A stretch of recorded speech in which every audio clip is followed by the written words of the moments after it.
우리가 신앙생활을 하는 궁극적 목적은요, 주님을 만나는 데 있습니다. 신앙생활을 취미생활로, 또 건강한 삶을 위해서, 복받기 위해서, 우리 인생에 좀 좋은 일이 있으면 좋겠다 라고 하는 정도로 신앙생활을 한다면 부족을 느낄 때가 있어요. 물론 이런 일들이 신앙생활 잘하면 얻어지는 결과물이기도 합니다. 그런데 신앙생활을 하는데 주님을 만나지 못하면 큰일이에요.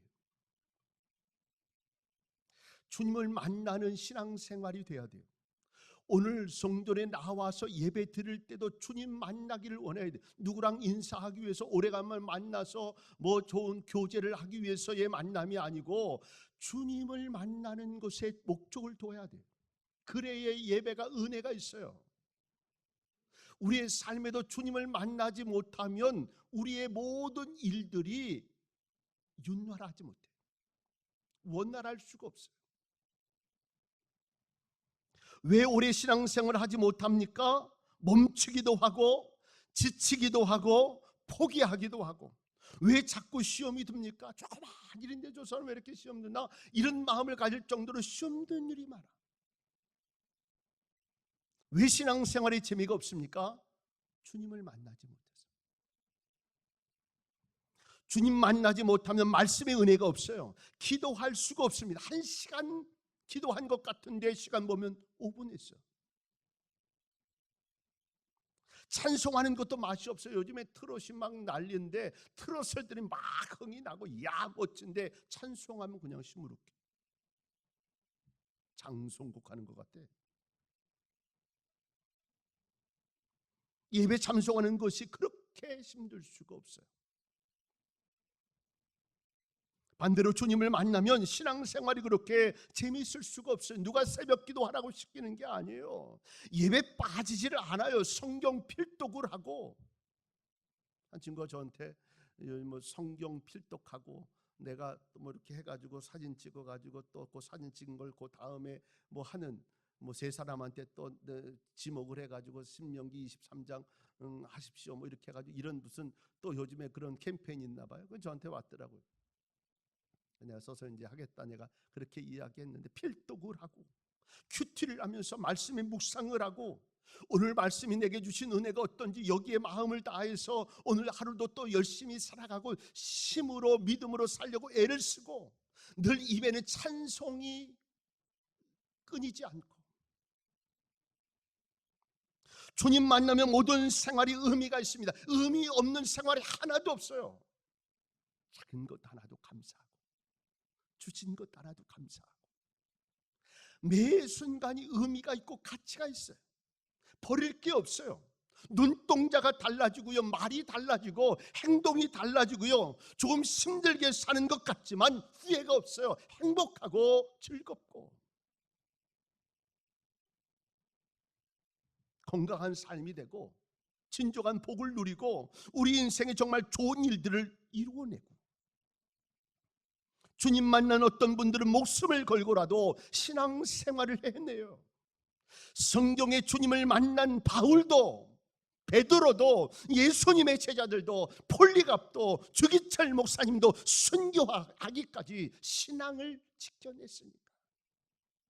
왜요? 의미를 알기 때문에. 내 생명을 다 드려도 후회하지 않기 때문이요. 기쁘기 때문이에요. 즐겁기 때문이에요. 왜요? 주님을 만나서 그래요. 그래서 신앙생활하는데 제일 중요한 것은 주님 만나는 거예요.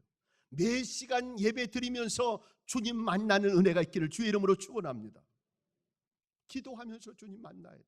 찬송하면서 주님 만나야 돼요. 스트레스 풀려고 찬송하는 게 아니고 주님 만나야 해요. 근데 어떤 분들은 나 같은 사람이 주님을 만날 수 있을까?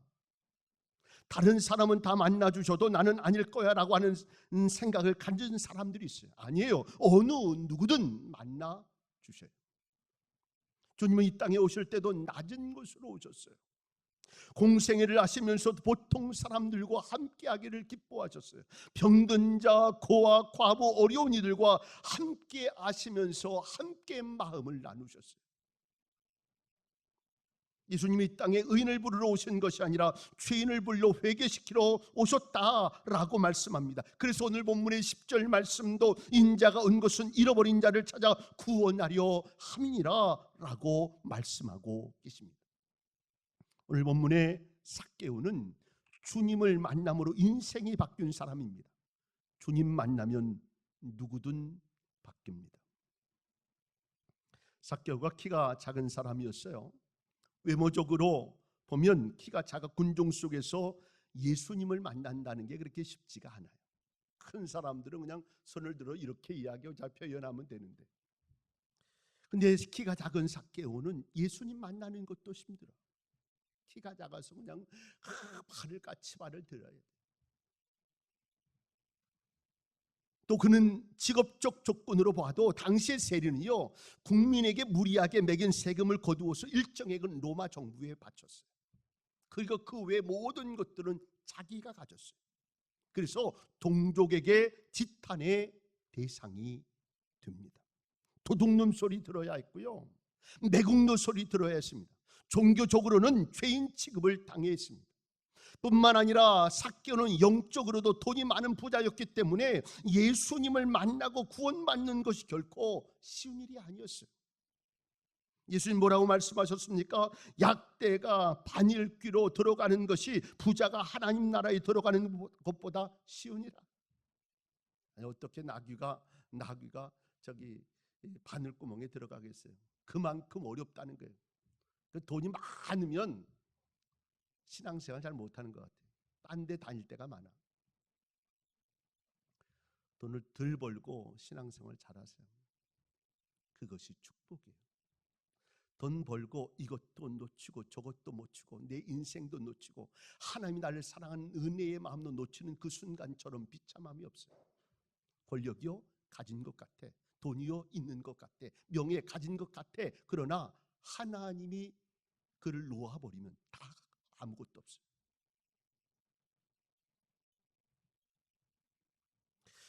뭐 이런 내용들을 생각해 보면 삭개오는 예수님을 만나기는 좀 어려운 사람이에요. 그럼에도 불구하고 오늘 본문 말씀을 보면 삭개오는 예수님을 만나게 됩니다. 그러면 삭개오가 어떻게 주님을 만나게 되었는가 하는 거예요. 첫째로 삭개오는 예수님을 꼭 보아야 되겠다라고 하는 강한 마음이 있었어요. 삭개오는 예수님의 소문을 들었어요. 그 소문이 뭡니까? 예수님 만난 사람들이 병고침을 받는 거예요. 병자도 낫고 안전뱅이도 일어나고 예수님이 기적을 행하시는데 물이 포도주가 변하기도 하고 물고기 2마리로 보리떡 5개로 5,000명이나 먹고 남는 역사도 일어나고, 이런 기적의 소식을 듣다 보니까 예수님을 만나보고 싶었어요. 거기에다 그의 마음을 사로잡았던 것은 예수님의 제자 가운데 한 명이 누구냐면 세리였다는 거예요. 동질감을 느낀다는 게 참 그래요. 누가 고향 사람이랑 반가워요. 같은 학교 나왔다면 반가워요. 저는 뭐 제가 인천 출신이니까 인천 사람 만난다 그러면 또 아유 그러냐고. 오늘 이 삭개오가 생각할 때 예수님의 제자 가운데 마태라고 하는 세리가 있었다는 거예요. 그러니까 그 마음 속에 다른 사람들은, 모든 사람들이 세리를 죄인 취급하고 있는데 그분은 이 마태를 자기 제자로 삼았다. 좀 특별한 분 같아 보여. 그러니까 만나고 싶은 거예요. 또 이제는 살만하고 큰 소리 치며 살고 있지만 무엇인가 이렇게 사는 것이 맞는 것인가? 목적을 이루었는가? 이것이 인생의 성공인가? 이제 나이도 들고 어느 정도 돼서 다 누릴 수 있을 것 같은 이런 때에 정말 내가 잘 가고 있는가? 여러 생각이 많아진 이때에 예수님이 이 동네를 지나가신다는 소문을 듣고 예수님을 만나고 싶은 강한 마음이 생긴 거예요. 예수님을 만나면 내 마음을 이해해 주실 것 같고, 예수님을 만나면 내 잘못을 용서해 주실 것 같고, 이런 마음에 예수님을 만나러 온 것입니다. 나도 예수님을 만나야 되겠다. 사람은 누구나 자기의 처지를 이해해주고 받아주고 용납해주는 사람에게 마음이 끌리기 마련이죠. 그래서 말 잘 들어주는 사람이 같이 하고 싶어해. 나를 이해해주고 나와 함께해주고. 갈증을 느낀 사람이 서둘러 물을 찾듯이 그는 주님을 만나고 싶었던 것입니다. 성경은 말씀합니다. 나를 사랑하는 자들이 나의 사랑을 입으며 나를 간절히 찾는 자가 나를 만날 것이라. 여러분, 간절하게 주님 찾으세요. 주님이 만나 주실 줄로 믿습니다. 마태복음 8장에 나병 환자 한 사람이 주님을 만나 고침을 받습니다. 간절한 마음이 그로 하여금 군중을 뚫고 예수님 앞에 나가서 이렇게 이야기합니다. 주여, 원하시면 저를 깨끗하게 하실 수 있습니다. 그때 예수님께서 내가 원하노니 깨끗함을 받으라 라고 말씀하시자 즉시로 그의 나병이 깨끗하게 낫게 됩니다. 주님을 간절하게 원하기만 하면 주님은 만나주시고 해결하심을 믿으실 수 있기를 바랍니다. 두 번째로, 삭개오는요, 상황에 지지 않고 상황을 반전의 기회로 만듭니다. 참 이게 말은 참 멋진데 그런 상황에 놓이면 많은 사람들은요 포기해요. 그래서 더 이상 나갈 수가 없어요. 그래서 기적도 하나님의 능력도 체험할 수 없어요. 그는 키가 작은 사람이었기 때문에 군중 속에 묻혀서는 결코 예수님을 만날 수 없었습니다. 그가 환경이 불가능하다고 해서 예수님 앞에 나가기를 포기했다면 그는 죄를 용서받지 못했을 뿐만 아니라 주님의 축복도 받을 수 없었을 거예요. 그런데 그는 상황에 지지 않았습니다. 최선을 다해서 해결의 길을 찾던 삭개오는 옆에 있던 뽕나무, 오늘 개역 성경에는 돌감나무라 이렇게 표현하는데 오늘 뽕나무라고 제가 표현하게, 뽕나무를 발견하게 되었고 결국 이것을 이용해서 소원을 성취하게 됩니다. 상황에 지지 않고 최선을 다해서 해결의 길을 찾으면 기회는 보여지게 돼 있어요. 반전의 기회를 가지게 됩니다. 해결의 길을 찾는 이들에게만 길은 보여집니다. 해결의 길을 찾는 이 삭개오에게만 뽕나무가 보여줬다는, 여러분 생각해 보세요. 많은 사람들도 있는데 그 사람들이 뽕나무를 못 봤을까요? 다 봤는데 이거를 내 기회로 만드는 사람은 삭개오밖에 없었다. 창세기 22장에 보면 아브라함이 이삭을 바치는 상황이 생겨집니다. 하나님이 내 독자 이삭을 바치라 이렇게 말씀하시죠. 이렇게 명령하셨을 때 만약 그가 눈에 보이는 환경만을 생각했다면 순종할 수 없었을 거예요. 그러나 아브라함이 인간으로 할 수 있는 최선의 노력을 다하자 하나님께서는 이삭 대신에 뿌리 수풀에 걸린 어린 양을 번제로 드릴 수 있도록 예비해 주심을 발견하게 됩니다. 하리에트 비처 스토웨라고 하는 사람은 궁지에 몰렸다면 절대로 포기하지 말라. 왜냐하면 바로 그때 당신은 길을 발견할 수 있기 때문이다.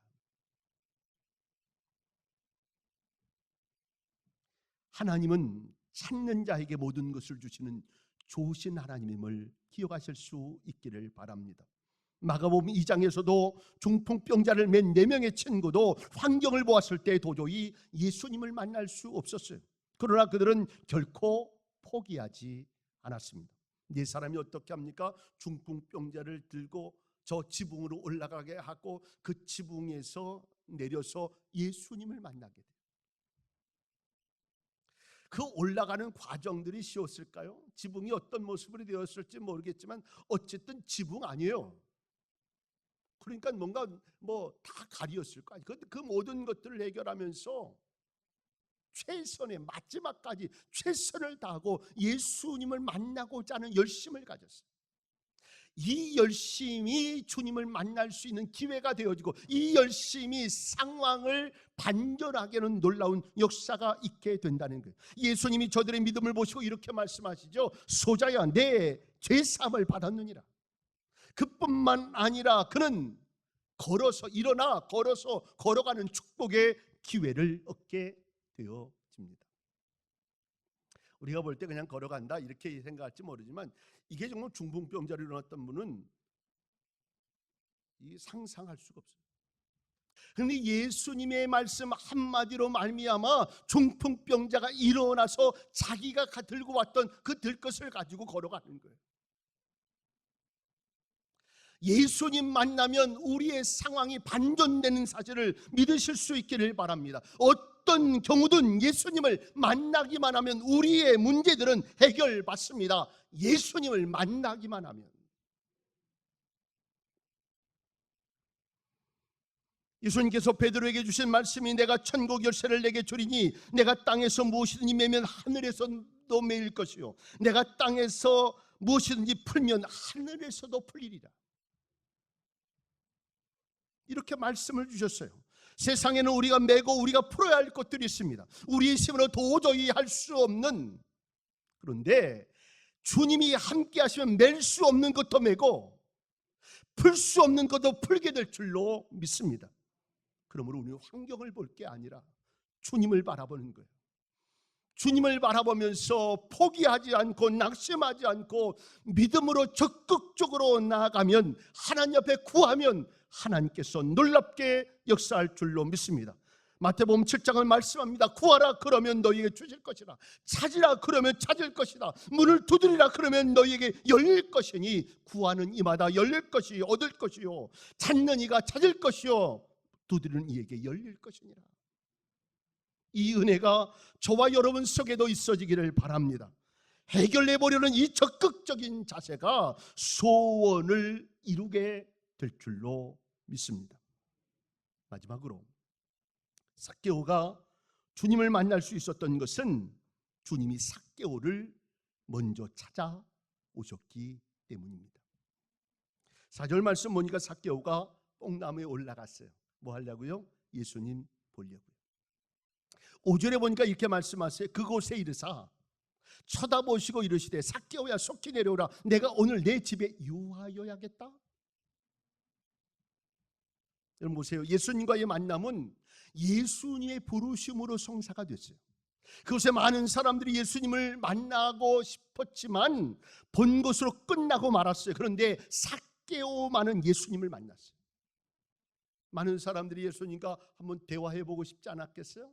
예수님 만나서 이야기하면서 내 문제를 좀 해결하고 싶어하지 않았겠어요? 그런데 예수님을 만난 사람은 삭개오밖에 없어요. 인간이 먼저 하나님을 찾아 하나님을 만난 것 같지만 하나님이 먼저 우리를 찾아주심을 우리는 잊지 말아야 합니다. 그 많은 사람들 중에 나를 찾아오신 것입니다. 그리고 하나님의 자녀로 살게 하신 것입니다. 삭개오를 찾아오신 것처럼